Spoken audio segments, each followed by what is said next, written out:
দেব চৌধুরী, স্বাগত আপনাকে খেলা যুগে, সেই সাথে শুভ সকাল।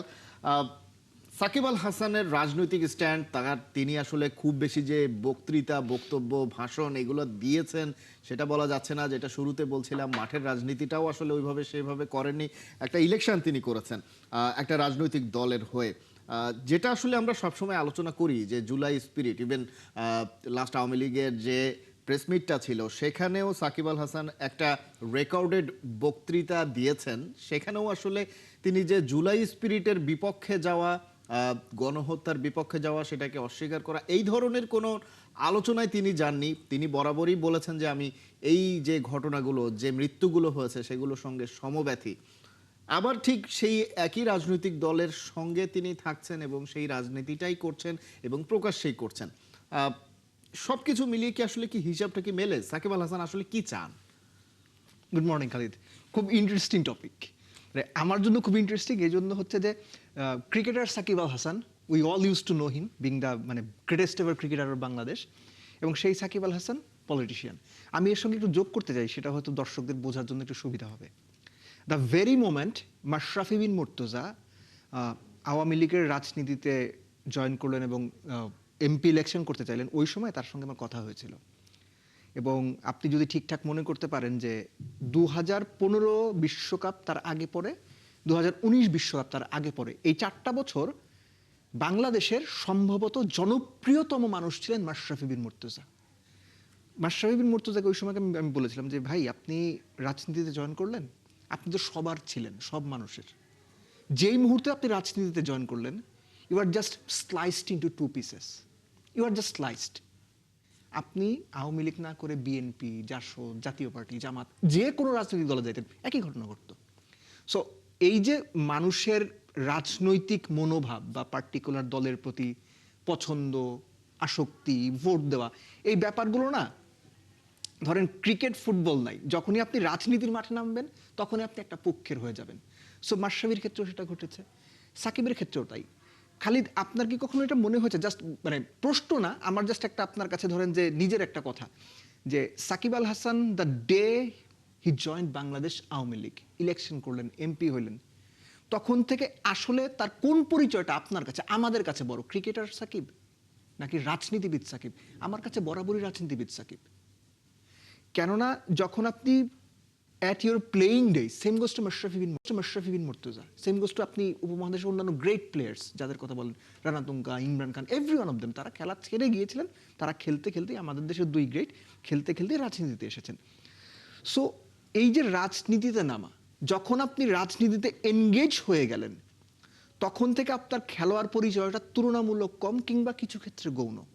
তো সাকিব আল হাসান মূল আলোচনাটা কি, যে একটা প্রেস কনফারেন্সকে সামনে রেখে সাকিবের প্রস্তুতি, খেলতে খেলতে তিনি তো এলপিএল খেলছেন, সেখানে খেলারত অবস্থায় বা খেলার বিরতিতে সেই প্রেস কনফারেন্স অ্যাটেন্ড করা, এটা নিয়েই তো আলোচনা।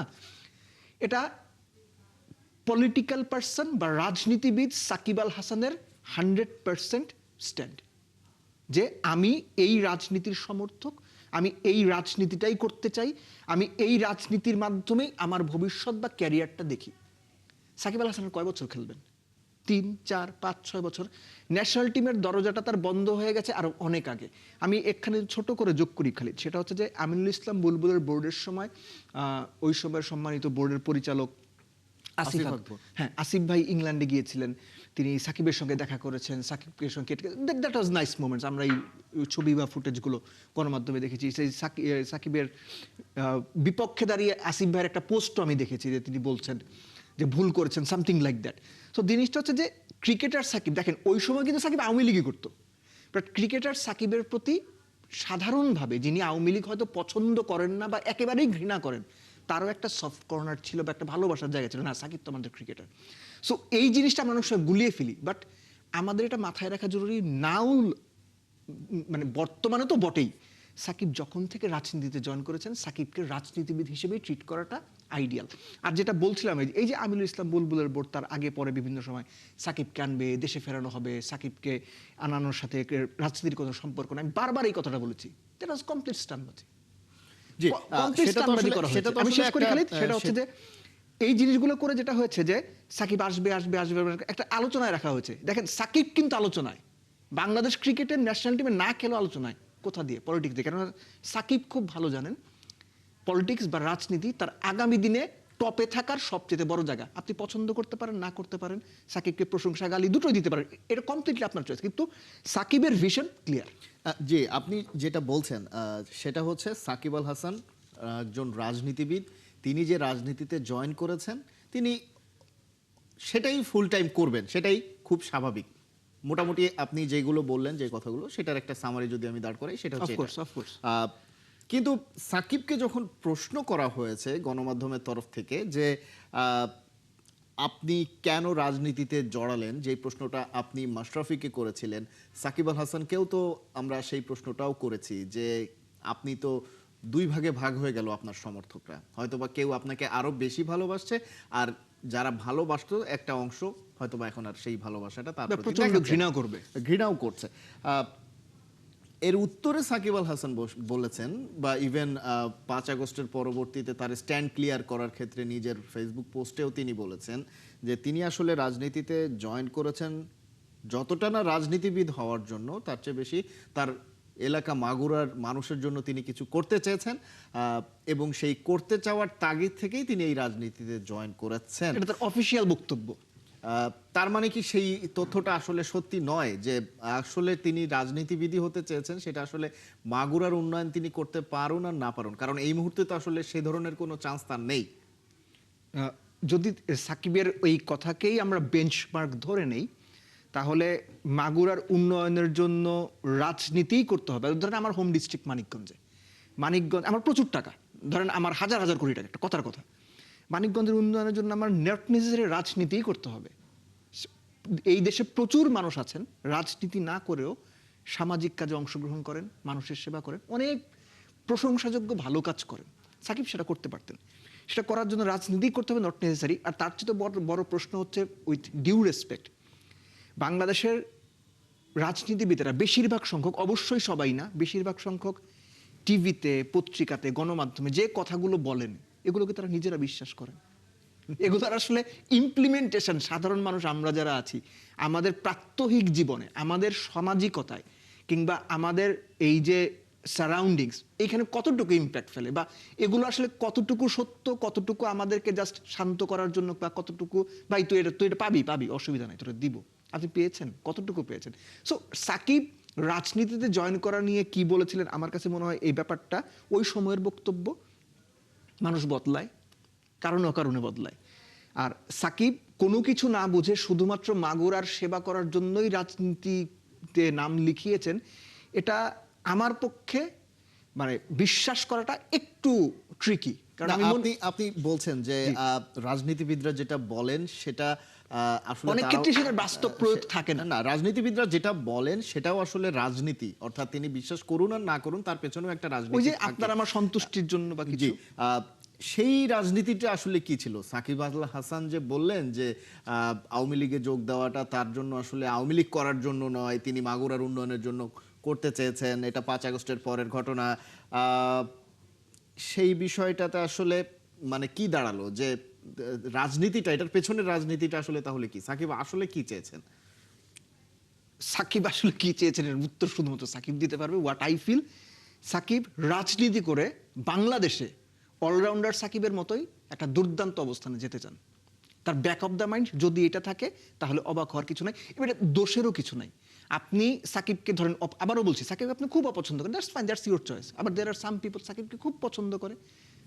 সো সাকিব অলরাউন্ডার হিসেবে যে জায়গাতে নিজেকে নিয়ে গেছেন, রাজনীতি করেও তাকে ওই জায়গা যাওয়ার যে সুযোগ তৈরি হতে পারে সম্ভাব্য, কিংবা তিনি নিজেকে হয়তো সেই জায়গাতে দেখেন যে আমি ক্রিকেটার সাকিব, অলরাউন্ডার সাকিবের মতো বাংলাদেশের রাজনীতিতেও এমন একটা জায়গায় যাব যেখানে মানে I will be the centre point অথবা ফোকাসের মূল জায়গা। এই যে দেখেন, আমরা একটা শোতে মানে সাকিবকে নিয়ে আলোচনা করছি, পুরো দেশের মানুষ আলোচনা করছে, অনেক ঘটনাই তো ঘটেছে, কিন্তু সাকিব না খেলেও, আবারও বলছি, না খেলেও কিন্তু আলোচনায় রয়েছেন।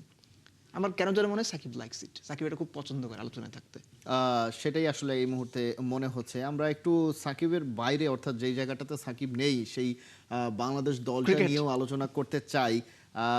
সেই জায়গায় বাংলাদেশ অস্ট্রেলিয়াতে একটা প্রস্তুতি ম্যাচ খেলছে, আজকে তাদের দ্বিতীয় দিনের খেলা চলছে।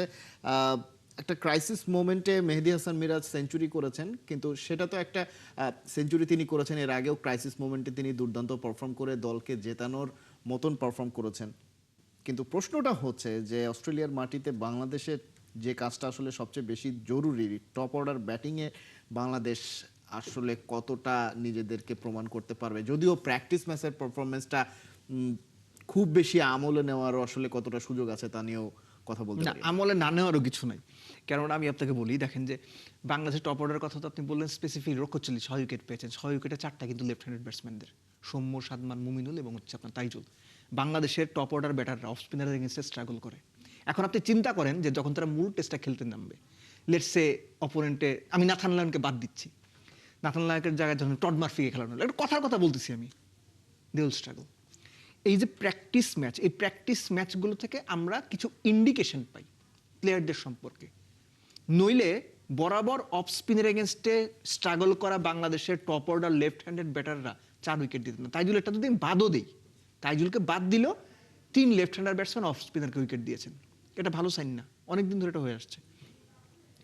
Top order not scoring big runs, আবারও সেটা হয়েছে, একজন 37 করে আউট হয়েছেন শান্ত, সাদমান কত 31-32 করেছেন, আউট হয়েছেন, ক্যারি করতে পারেননি। মেহেদী মিরাজ, খেলা তো দেখিনি, মেহেদী মিরাজ যতটুকু স্কোর কার্ড দেখে মনে হয়েছে চমৎকার ইনিংস খেলেছেন।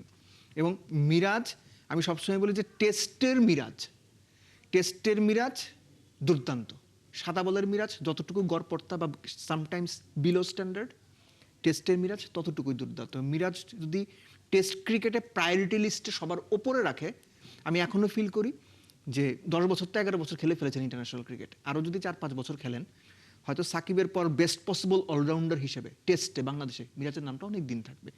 সো মিরাজের এই রান পাওয়াটা খুব ক্রুশাল ছিল, তিনি ভালো করেছেন। কেননা আমার একটা ডাউট কাজ করে খালিদ, সেটা হচ্ছে যে অস্ট্রেলিয়ার যে বোলিং লাইন আপ, যদিও অন্যান্য পেস ফ্রেন্ডলি উইকেটের মধ্যে ডারউইনের কন্ডিশনটা হবে না বলেই মনে হচ্ছে, স্পিনার একটু সুবিধা পাবেন, ব্যাটিংয়ের জন্য ভালো, স্টিল অস্ট্রেলিয়ান প্লেসার্স যে কোনো ফ্ল্যাট উইকেটেও তারা সুবিধা বানিয়ে নিতে পারে, তাদের অ্যাবিলিটি রয়েছে। বাংলাদেশে ব্যাটিং ওয়াইজ ভালো করতে হলে মিডল এবং লোয়ার মিডল অর্ডারকে বাংলাদেশের একটা ভালো রোল প্লে করতে হবে। লেটস, আমি জানি না লিটন খেলতে পারবেন কিনা, তার মানে কি টপ অর্ডারকে আমরা হিসাবে টপ অর্ডারকে আসলে একটু হিসাবের বাইরে বলবো না, আমি টপ অর্ডার নিয়ে শঙ্কার জায়গার কারণে মনে হচ্ছে যে ভাই আমি জানি যে 50 রানে 3টা উইকেট যাবে, এটা কথার কথা বলতেছি আমি, বা 60 রানে 4 উইকেট যাবে, সো 5, 6, 7, কিছু ক্ষেত্রে 8, এদেরকে হয়তো একটু বেটার রোল প্লে করতে হবে রান করার ক্ষেত্রে। সো লিটন, তারপরে হচ্ছে আপনার মুশফিক, একই সঙ্গে হচ্ছে আপনার মিরাজ, এদের ওই রোলটা কিছু ক্ষেত্রে গুরুত্বপূর্ণ। কারণ লাস্ট এই যে প্র্যাকটিস ম্যাচটা আপনি দেখেছেন যে লাস্ট উইকেটে বোধহয় কত 59 রানের মতো যোগ করা হয়েছে লাস্ট উইকেটে। সৌম্য যখন আউট হলেন তখন রান কত 158, পরবর্তীতে লাস্ট 3 উইকেটে 106 রান বা 105 রান যোগ করা হয়েছে, মিরাজ সেটা করেছেন টেল এন্ডারদের নিয়ে। সো এই পরিস্থিতি তৈরি হতে পারে, সো বাংলাদেশকে সেটার জন্য প্রস্তুত ক্রাইসিস ম্যানেজমেন্টের প্রস্তুতিটা রাখতে হবে, সেটা আসলে কতটা বাংলাদেশ দল পারে, বিশেষ করে অস্ট্রেলিয়ার মাটিতে অস্ট্রেলিয়ান বোলিং অ্যাটাকের এগেনস্টে, সেটাই এখন আসলে সবচাইতে ইন্টারেস্টিং Hope for একটা the good, বিষয় hope for হতে the পারে। আমাদের সময় একেবারে শেষ পর্যায়ে, দেব চৌধুরী অনেক অনেক ধন্যবাদ খেলাযোগে যুক্ত হওয়ার জন্য। দর্শক, আলোচনা করছিলাম বাংলাদেশের যে প্রস্তুতি ব্যাচটা চলছে এই মুহূর্তে অস্ট্রেলিয়ার 11-এর এগেনস্টে, এবং সেই ম্যাচে বাংলাদেশের বর্তমান অবস্থানটা নিয়ে আলোচনা শেষ করছি। এবং তার আগে আমরা আলোচনা করেছি সাকিব আল হাসানের বর্তমান রাজনৈতিক অবস্থান, তিনি আসলে কি চান বোঝার চেষ্টা করেছি। এই ছিল এখনকার খেলাযোগে। সরাসরি সংবাদ আর অনুষ্ঠান দেখতে চোখ রাখুন 71-এর ফেসবুক পেজে এবং সাবস্ক্রাইব করুন 71-এর ইউটিউব চ্যানেল। 71-এর সাথেই থাকুন।